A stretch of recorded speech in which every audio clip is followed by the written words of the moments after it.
Acts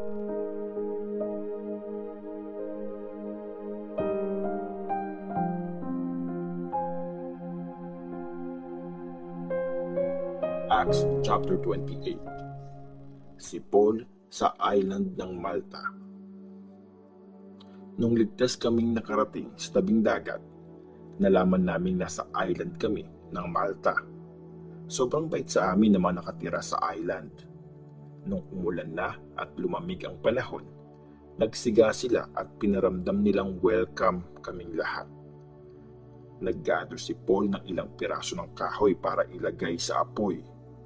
Biglang may lumabas na makamandag na ahas dahil sa init at tinuklaw si Paul sa kamay.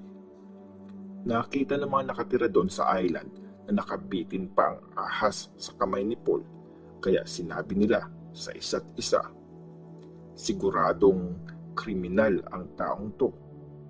Kahit nakaligtas siya sa dagat, hindi hahayaan ng katarungan na mabuhay pa siya." Pero pinagpaglang ni Paul ang ahas sa apoy at walang masamang nangyari sa kanya. Hinihintay ng mga tao na mamaga ang katawan ni Paul o kaya bigla siyang matumba at mamatay. Pero matapos silang maghintay ng matagal at walang nakitang masamang nangyari sa kanya, nagbago ang isip nila. Sabi nila, isa siyang Diyos.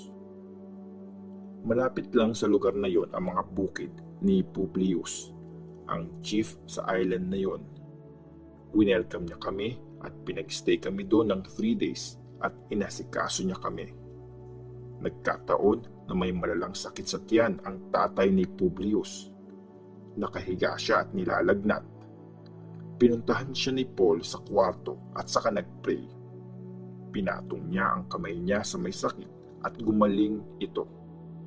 Noong nangyari ito, nagdatingan ang lahat ng may sakit sa island at pinagaling sila ni Paul. Binigyan nila kami ng maraming regalo.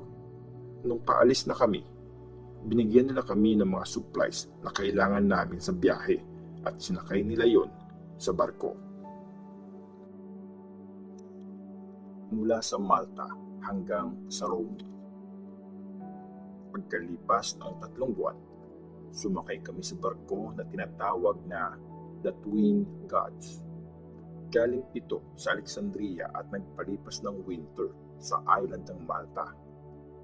Nakarating kami sa Syracuse at nagstay kami doon ng 3 days.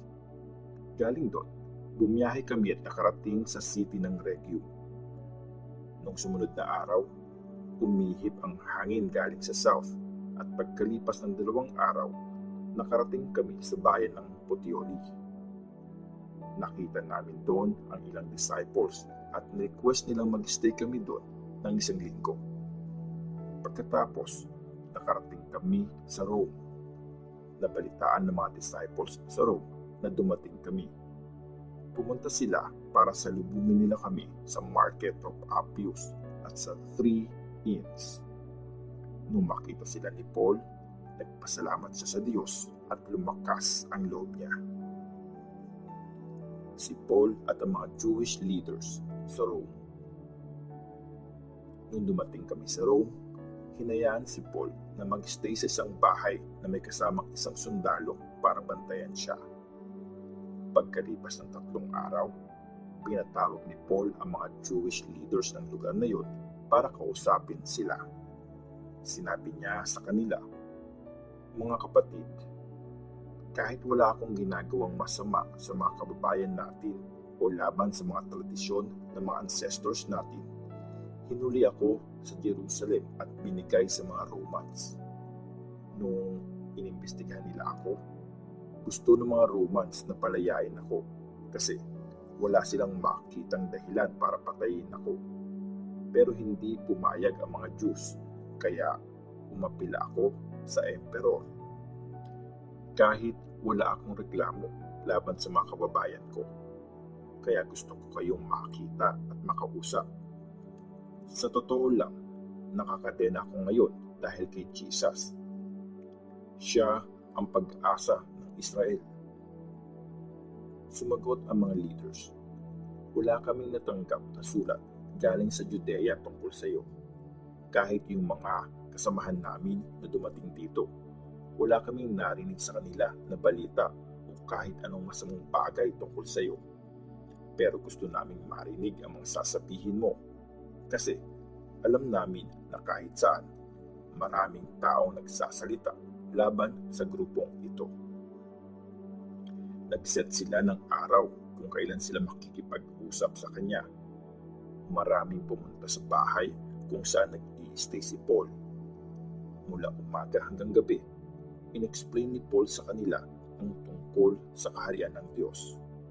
Tinry ni Paul na kumbinsihin sila tungkol kay Jesus gamit ang mga sinasabi sa law ni Moses at ang mga sinulat ng mga prophets. May ilan na naniniwala sa mga sinabi niya, pero meron ding ayaw maniwala. Umalis silang nagtatalo-talo sa isa't isa after sabihin to ni Paul. Tama ang sinabi ng Holy Spirit sa mga ancestors nyo sa tulong ni Prophet Isaiah. Pumunta ka sa mga taong ito at sabihin sa kanila, makikinig kayo na makikinig pero hindi nyo maiintindihan. Titingin kayo ng titingin pero hindi nyo makikita. Kasi pumurol na ang utak ng mga tao. Tinakpan din nila ang mga tenga nila at pinikit ang mga mata nila.